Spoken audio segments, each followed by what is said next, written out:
اعوذ باللہ من الشیطان الرجیم بسم اللہ الرحمن الرحیم۔ سامعین گرامی، آج میں آپ کے لیے جس ویڈیو کا ریویو لایا ہوں وہ ہے چاند گرہن 2024 18 سپٹمبر کا چاند گرہن بدھ والے دن جو لگ رہا ہے۔ ہم اس میں اس کا ٹائم بتائیں گے، اس کا آغاز، اس کا عروج اور اس کے ختم ہونے کا وقت، اور پھر یہ بتائیں گے کہ حاملہ خواتین کیا کریں، طالب علم کیا کریں، مسافر کیا کرے، کسان کیا کرے، یعنی کچھ پیشہ ورانہ جو لوگ ہیں وہ اس دوران کیا کریں تاکہ وہ اس کے بد اثرات سے بچے رہیں اور ان کے بد اثرات ان کی زندگی میں زیادہ اثر نہ کر سکیں۔ اس لیے ہم سب سے پہلے ایک چھوٹے سے چارٹ کی طرف آتے ہیں۔ پہلے بھی میں آپ کو یہ دیکھیں، یہ ہے اپنا چاند گرہن جو کہ 18 سپٹمبر کو 2024 بدھ والے دن ہو رہا ہے۔ یہ ہے اس کا وقت شروع 5:41 پر صبح، اور وقت عروج 7:44 پر، اور وقت ختم 7:44 پر۔ تو یہ جو ہے نا ہمارے برجوں کے 12 برج جو ہے نا ان پر یہ لگے گا، تو 12 برجوں کو ہی نقصان دے گا۔ سب سے پہلے آپ اس غلط فہمی میں مت رہنا کہ فلاں بڑے اسٹرالوجر نے یہ کہہ دیا کہ جی یہ خانہ نمبر 6، 8 اور 12 پر بجائے نقصان کے فائدہ دے گا۔ بالکل فائدہ نہیں دے گا آپ، کیونکہ حضرت محمد مصطفیٰ جو ہمارے مربی و معلم ہیں، انہوں نے جب کہا ہے کہ یہ جو ہے نا جب گرہن لگا ہو تو آپ نماز جا کر نماز خسوف پڑھیں، چاند گرہن پر اور سورج گرہن پر نماز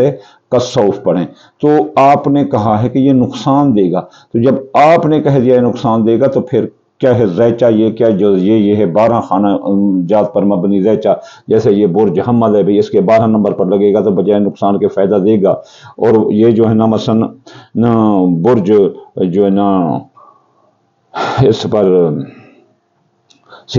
اسد پر 8 نمبر پر لگے گا، بجائے نقصان کے فائدہ دے گا۔ اور جو ہے نا اس کے 6 نمبر پر بھی لگے گا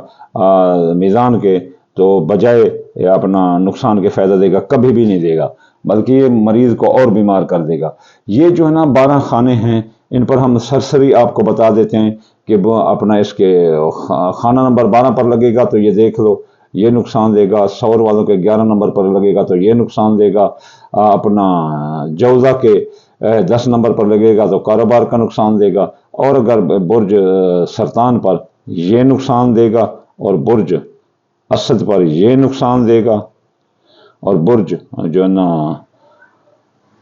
اس پر سنبلہ پر یہ نقصان دے گا، اور برج جو ہے نا اپنا میزان اس پر یہ نقصان دے گا، اور برج عقرب اس کی اولاد پر یہ نقصان دے گا، اور برج قوس کے 4 نمبر پر نقصان دے گا، اور برج جدی کے 3 نمبر پر نقصان دے گا جس میں حادثہ ہو سکتا ہے، برج دلو کے 2 نمبر پر جو ہے نا نقصان دے گا جس سے دولت کا نقصان ہوگا، اور برج حوت کے یہ خانہ نمبر 1 پر لگے گا تو شخصیت پر نقصان دے گا۔ تو چلیے چلتے ہیں، ہم یہ دیکھتے ہیں کہ کچھ وہ لوگ جیسے طالب علم ہیں، حاملہ خواتین ہیں، ساری حاملہ خواتین، اور خاص طور پر برج عقرب کی جو حاملہ خواتین ہیں جن کی اولاد کے خانے پر لگ رہا ہے، تو ان کو کیا کرنا چاہیے۔ تو چلیے چلتے ہیں ہم اس تفصیل میں۔ تو اب ہم اس تفصیل میں چلیں گے کہ جی کچھ مخصوص جیسے چاند گرہن حاملہ خواتین، چاند گرہن طالب علم، چاند گرہن کاروباری حضرات، چاند گرہن طے شدہ شادیاں، چاند گرہن مریض یا بیمار، چاند گرہن مسافر، یہ کیا کریں، اور چاند گرہن کے دوران کیا استعمال کریں، کیسا بہیویئر کریں اپنی زندگی کے ساتھ، کس طرح وہ وقت گزاریں۔ تو چلیے چلتے ہیں ہم۔ سب سے پہلے چاند گرہن اور حاملہ خواتین، جب گرہن لگے تو گرہن والے دن، گرہن سے پہلے ہی کچھ عرصہ پہلے عورت جو ہے نا جو حاملہ ہے وہ بالکل جو ہے نا ایسے بن ٹھن کر رہے جیسے آج کل عورتیں بیوٹی پارلر جاتی ہیں اور اپنے آپ کو بنا سنوار کر نکلتی ہیں، جیسے مثلا ہمیں نہیں پتہ، سنتے ہیں کہ وہ جو ہے نا ایسے عورتیں جو ہے نا خوبصورت ہو جاتی ہیں، ایسے خوبصورت ہو کر بیٹھیں اور اپنے پاس قرآن کی تلاوت کریں، اور یا اسم اعظم پڑھتی رہیں، مثلا اللہ اکبر بھی پڑھ سکتی ہیں، یا لطیف ہو بھی پڑھ سکتی ہیں، یا فتح ہو بھی پڑھ سکتی ہیں، اور اس کے علاوہ جو بھی اسم اعظم ان کو آتا ہو وہ پڑھتے رہیں۔ تو اور اس کے ساتھ ساتھ بہت خوبصورت کھانے پہلے بنا کر رکھ دیں، مزیدار وہ کھائیں، فروٹ کھائیں، اور کوئی چیز کو اپنے ہاتھ سے مت کاٹیں جو حاملہ خبرتے ہیں، وہ بالکل ایسے سیدھی سو کر پڑی رہیں۔ اب سیدھا سو کر پڑے رہنے میں زیادہ فائدہ ہے، اور جو ہے نا وہ اپنا وقت اللہ کی عبادت میں اور خوبصورتی میں اور اچھے ماحول میں گزاریں۔ اگر ماحول میں گندگی ہوئی تو یہ جو ہے نا پھر اچھی علامت نہیں ہے چاند گرہن کے دوران۔ اب چلتے ہیں طالب علم جو ہے نا اس دوران یا علیم و علمنی یا علیم و علمنی پڑھتے رہیں، ورنہ اگر وہ کسی مقابلے کے امتحان میں یا کسی امتحان کے تیاری کر رہے ہیں تو وہ پیچھے چلے جائیں گے۔ چاند گرہن اور کاروباری حضرات جو ہے نا اپنے کاروباری جگہ پر جو ہے نا وہ یا لطیفوں کا 129 بار ورد کریں، اور آیت اگر پڑھ سکتے ہیں تو فَاللَّهُ خَيْرًا حَافِظًا وَهُوَ الرَّحْمَنُ الرَّحِيمُ،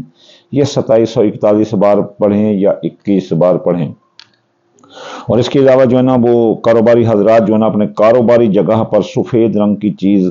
اچھی بھلی صدقہ کر دیں۔ اب چاند گرہن اور طے شدہ شادیاں، جن کی طے شدہ شادیاں ہیں اور ان کو پتہ نہیں تھا، اب آج پتہ چلا کہ چاند گرہن آ گیا، فلاں تاریخ کو ہماری تو شادی ہے، تو لازم ان شادی والوں کو چاہیے، ورنہ یہ شادی کبھی بھی کامیاب نہیں ہوگی۔ ان شادی والوں کو چاہیے کہ وہ دولہا سے 2 رکعت نماز خسوف پڑھوائیں، پھر نماز کے بعد جب گرہن لگاؤ تو یا لطیف ہو 129 بار پڑھیں اور سفید رنگ کی چیز صدقہ کروائیں۔ چاند گرہن اور کسان کو پتہ نہیں اور اس نے پانی لگانا ہے، سپرے کرنی ہے، یا کوئی وہ پودے لگا لیا، مزدور اکٹھے کر لیا، اب گرہن آ گیا،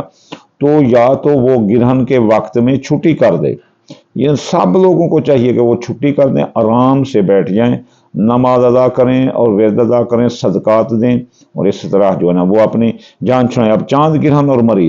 مریض کے لیے تو چاند گرہن بڑی مصیبت ہے کہ اگر وہ اس کے مرض کے خانے پر لگ رہا ہے تو کچھ اسٹرالوجر کہتے ہیں کہ فائدہ دے گا، کبھی بھی ان کی باتوں میں نہ آنا، یہ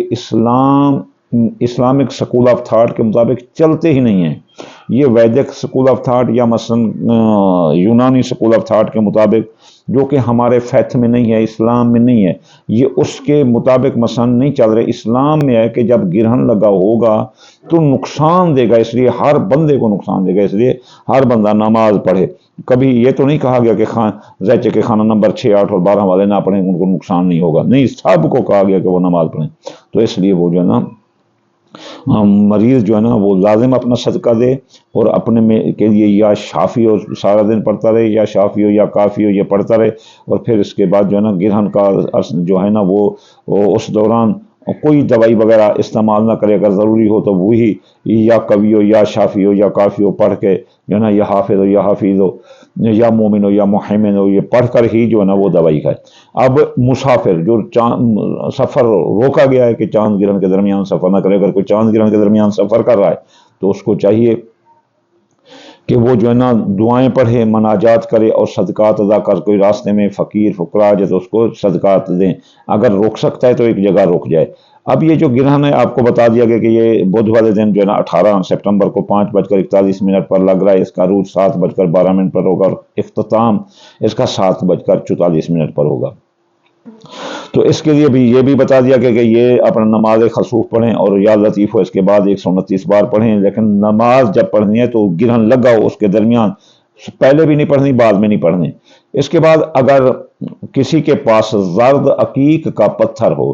اور وہ پہن لے، اگر چاندی کی انگوٹھی میں ہے تو بہت بہتر ہے، نہیں تو ابھی بنوا کر رکھ دیں، اور جب بھی کوئی چاند گرہن ہو تو یہ آپ پہن سکتے ہیں۔ اور سورج گرہن کے درمیان اگر مثلا کوئی بندہ ابھی 3 اکتوبر کو آ رہا ہے سورج گرہن، تو آپ کو چاندی کی سونے کی انگوٹھی میں یاقوت کا پتھر لے کر رکھ دینا چاہیے، یا کسی بھی مثلا جو پیتل کی مگری میں انگوٹھی میں جو ہے نا یاقوت کا پتھر، وہ جو ہے نا سورج گرہن کے لیے ہوگا۔ اب جو ہے نا لباس کیسا پہنیں؟ سفید لباس پہنو، سفید لباس کے علاوہ آپ گولڈن لباس پہنیں، روح پلا پہنیں، کریم کلر کا لباس پہنیں، اور یہاں اس کلائی پر جو ہے نا آپ سفید رنگ کی پٹی بھی باندھ سکتے ہیں، یا اس پر جو ہے نا آپ وہ اپنا جو جیسے چاند کا کلر ہوتا ہے